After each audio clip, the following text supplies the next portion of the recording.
नलिन के मामा जी वन विभाग में कार्यरत हैं। पिछले माह उनका स्थानांतरण असम राज्य के काजीरंगा राष्ट्रीय उद्यान में हो गया। नलिन हर बार ग्रीष्मकालीन छुट्टियों में मामा जी के घर जाता ही है, लेकिन इस बार उसे माता पिता, मामा जी और मामी जी के साथ काजीरंगा राष्ट्रीय उद्यान घूमने का भी अवसर मिला। मामा जी को इस उद्यान के बारे में सब कुछ पता था, इसलिए यह यात्रा और भी रोचक बन गई।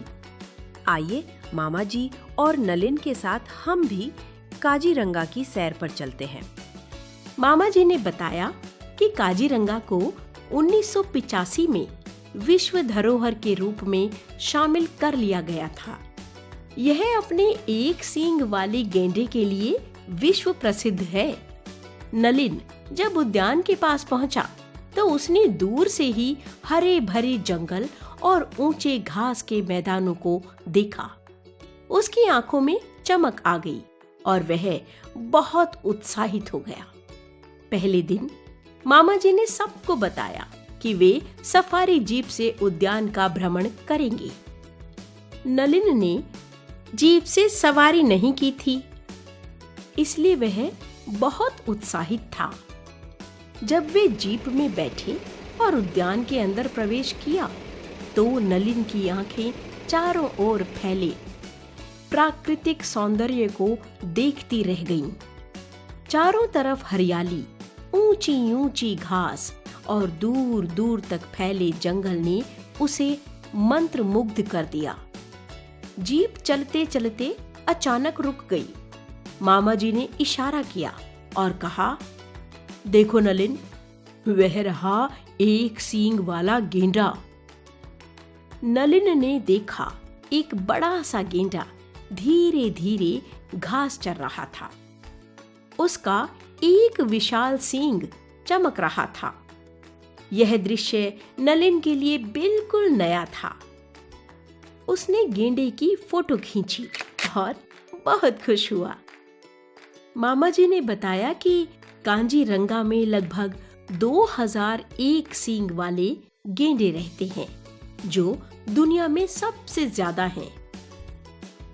आगे बढ़ते हुए उन्होंने और भी कई जानवर देखे, जैसे हाथी, जंगली भैंसे, हिरण और कई प्रकार के पक्षी। मामा जी ने बताया कि काजीरंगा राष्ट्रीय उद्यान में 35 से अधिक पशु प्रजातियां और 500 से अधिक पक्षी प्रजातियां पाई जाती हैं। नलिन ने रंग बिरंगे पक्षियों को देखा और उनकी चहचहाहट सुनी। मामा जी ने उसे बताया कि यहाँ पर प्रवासी पक्षी भी आते हैं, जो सर्दियों में दूसरे देशों से उड़कर यहाँ आते हैं। दूसरे दिन मामा जी ने सबको हाथी की सवारी कराने की योजना बनाई। नलिन ने पहले कभी हाथी की सवारी नहीं की थी, इसलिए वह बहुत उत्साहित था। हाथी की पीठ पर बैठकर ऊंची ऊंची घास के बीच से गुजरते हुए उसने जंगल का नजारा देखा। यह अनुभव उसके लिए बहुत रोमांचक था। हाथी ने उसे जंगल के और भी अंदर तक पहुंचाया, जहां उन्होंने बाघ के पदचिन्ह भी देखे। तीसरे दिन वे काजीरंगा के छोटे से गांव में गए, जहां उन्होंने स्थानीय लोगों से मुलाकात की। गांव के लोगों ने उन्हें अपनी संस्कृति और परंपराओं के बारे में बताया। नलिन ने बांस के बने घर देखे और वहां के स्थानीय वस्त्रों को पहना।